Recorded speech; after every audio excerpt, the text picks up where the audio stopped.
Urban Therapy with Sun 752, and this your daily go-getterism number 870 for February 19, 2017.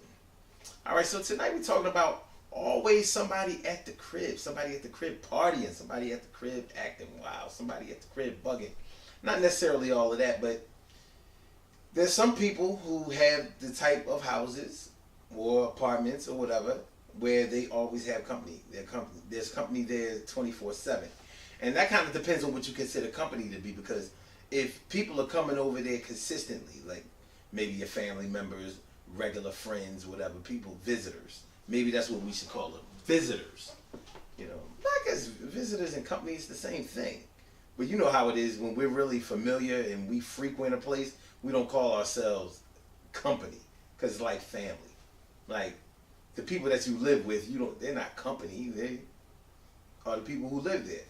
But if you have somebody that comes over your house so often that it's almost like they live there, then they probably don't look at themselves as being company either, but they are. And it's something that we have to, well, depending on the dynamics of your relationship, maybe that's acceptable or maybe it's not. But I doubt if you would continually let somebody come into your house if you didn't want them to be there. So some people have the type of houses that have open door policy. And what I mean by open door policy is I mean that the door is never unlocked. It's almost like a sitcom on a TV show. You know, you remember like shows like Three's Company, shows like I know I took y'all back with Three's Company. You know, it came out in 1977. That was 40 years ago. Yo, it's crazy, right? Shows like Seinfeld. You know, they didn't live there, but they were so cool. They would just come in the door. Now I don't know too many places in New York where people don't lock their doors. I don't know too many places in New York where they consider themselves to be that community oriented and where apartments are that safe that you feel comfortable leaving it unlocked. But hey, that was the way they portrayed themselves on the show, so that's what we're gonna work with. But you know, on the flip side of that, open door policy. It means like somebody's always home. So the people who live in the house don't really have to have keys because somebody's always home. So somebody's always available to answer the door. It may be the same people that are always home, or it may be interchangeable people. Maybe some people work at night. Maybe some people work in the daytime, swing shift, whatever the case may be. Maybe nobody in the house works.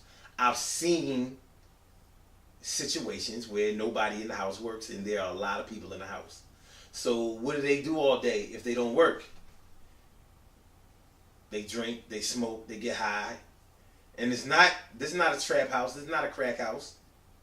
It's just a crib where people are slacking and they're doing whatever.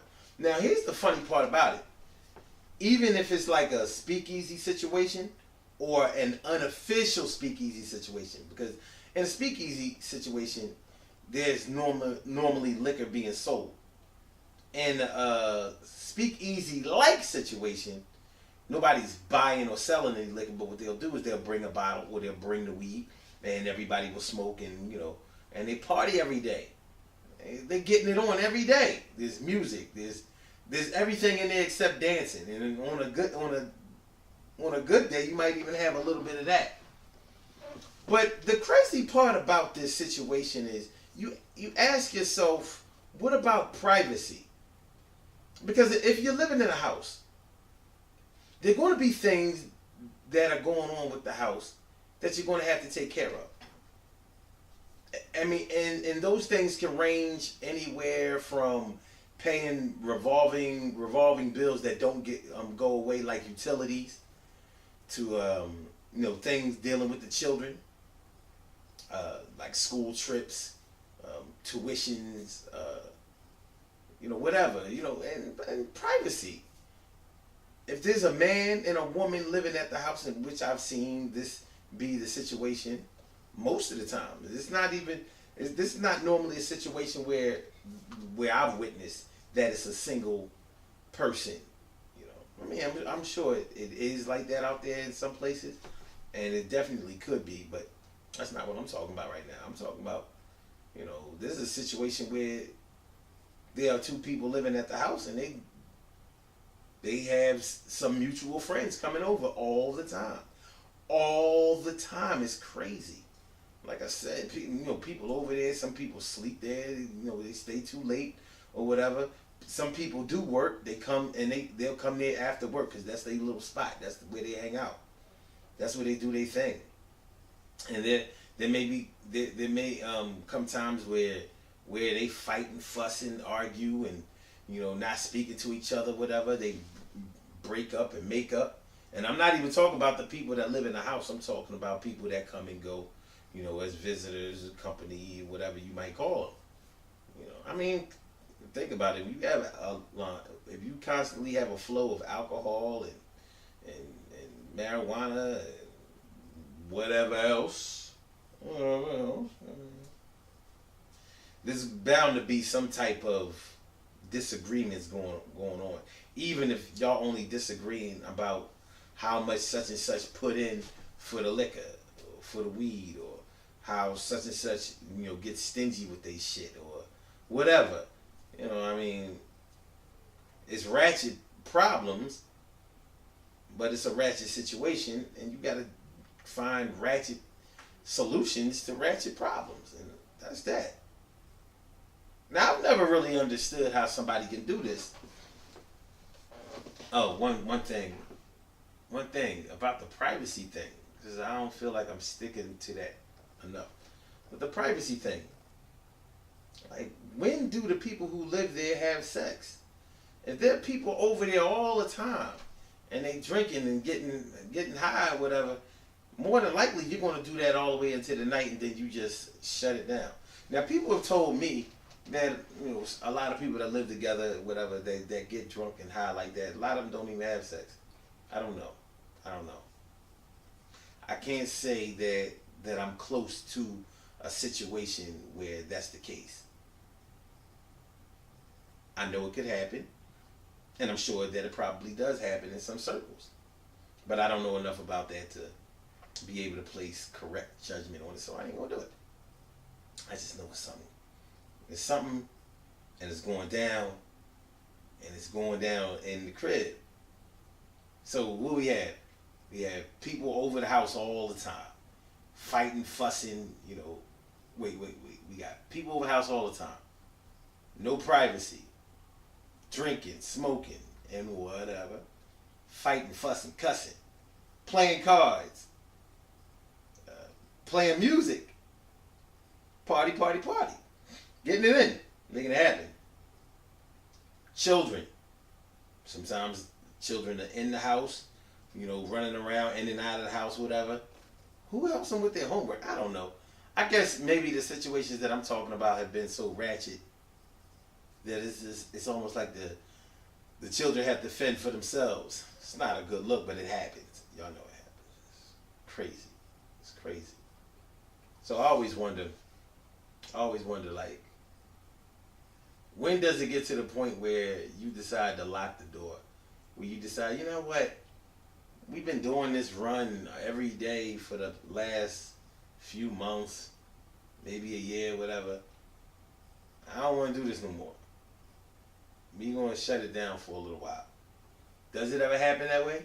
Or do people become so used to being there and having people be there that shutting it down is almost not an option at all? It's not, maybe it's something that we can't even explore. Like, let me try to hear that. Can't do that. It's like out of the question. I don't know. But it is a crazy situation, and when you've walked into that situation or walked up on that situation, you never forget it. Once you bear witness to that, you never forget it. So either you are with it and you join in, or you say, yo, peace, I'll holler at y'all later. I ain't with all of this. It's a nice place to visit, kind of, but I wouldn't want to live here. Definitely. Good things happen to those who wait. Great things happen to those who grind, and anything can happen to those who go for theirs. So go hard, go for yours, and remember, one thing that I almost forgot.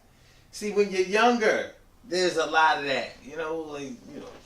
Maybe fresh out of college, and you used to a lot of company, a lot of comings and goings when you're in college or whatever.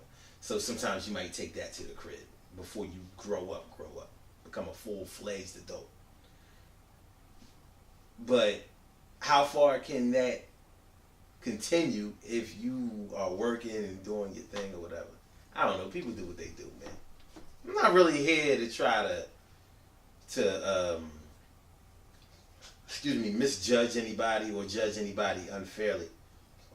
It's not even about all of that. Just pointing out what we may see and some of the reasons that it may be that. Oh, I forgot to give out a reason. Maybe the reason is that you grew up that way and you always had company over the house, so you just kept it going.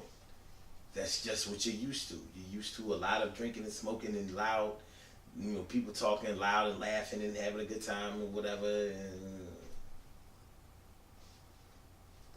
it's like Cheers, where everybody knows your name.